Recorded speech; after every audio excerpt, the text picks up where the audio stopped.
Mon dernier combat, il remonte à juin dernier contre Pedro Coleman.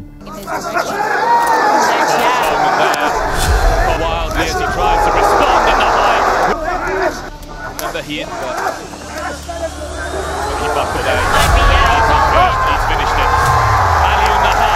pris mon mal en patience et j'ai travaillé, il me manquait pour pouvoir perfectionner mon style et être plus mature dans mon jeu.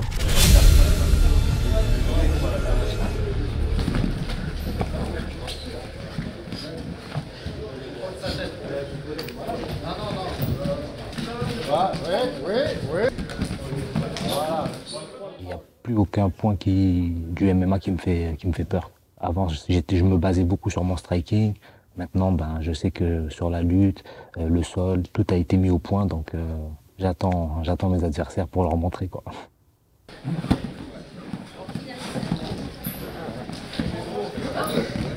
Voilà, je me sens super bien. On fait les bons réglages. Là, il y a des bons adversaires, des bons partenaires. Donc, c'est top. On prend les détails petit à petit. Et voilà, je sens qu'on est dans la bonne direction.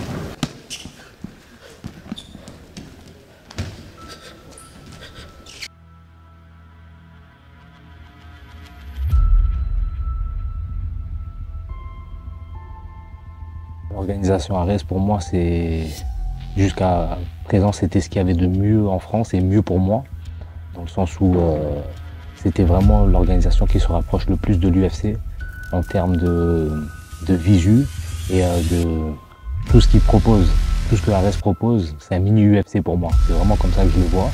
Et en France, j'ai jamais eu d'organisation qui est aussi professionnelle. Je pense que c'est un très bon tremplin pour basculer sur une grosse organisation.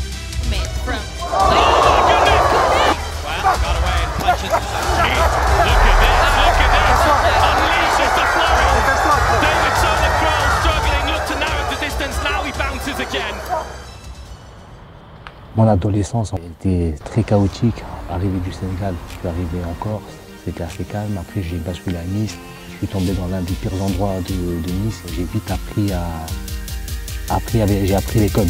J'ai appris les codes rapidement et pour pouvoir me faire respecter et ne pas me faire marcher dessus, malheureusement, il fallait savoir se battre quand on n'a pas de grand frère. J'ai toujours été fan aussi des sports de combat, donc j'allais tout seul et après petit à petit, j'ai réussi à me canaliser en pratiquant vraiment les disciplines pures des sports de combat. J'ai fait la différence entre la bagarre et le sport en lui-même. Les sports de combat m'ont vraiment sauvé en fait. Ça m'a vraiment permis de devenir une meilleure personne. Aujourd'hui, je suis fier de ce que je suis devenu, dans le sens où il y a 10 ans encore, je ne savais pas ce qui m'attendait. Aujourd'hui, de voir que j'ai une situation stable, d'être reconnu par rapport à ce que je fais, c'est une fierté. Et je sais que c'est que le début parce que j'ai encore faim et j'ai encore beaucoup de choses à montrer.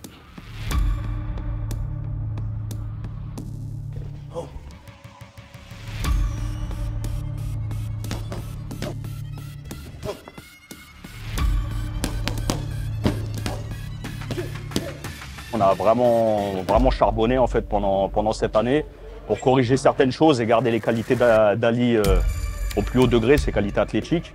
Il est prêt, il attend qu'à en découdre.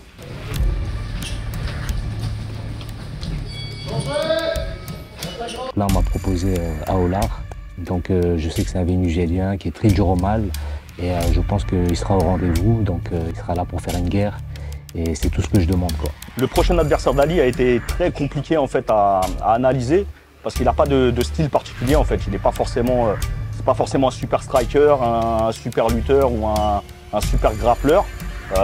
Il touche un petit peu à tout, mais il n'a pas vraiment de points forts. Donc nous, on y va avec les qualités athlétiques développées au maximum. Et puis on prendra ce qu'il y a à prendre, mais de toute façon, ce sera la victoire. Moi, je ne vais rien lâcher. Je vais donner le meilleur de moi-même.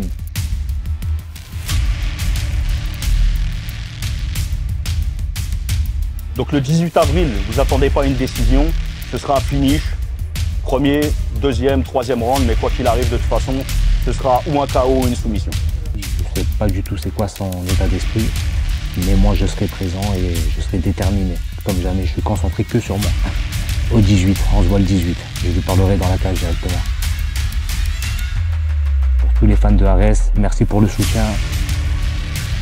rendez-vous le 18 avril au Dôme de Paris pour le RS20, le retour du Jaguar. Let's go!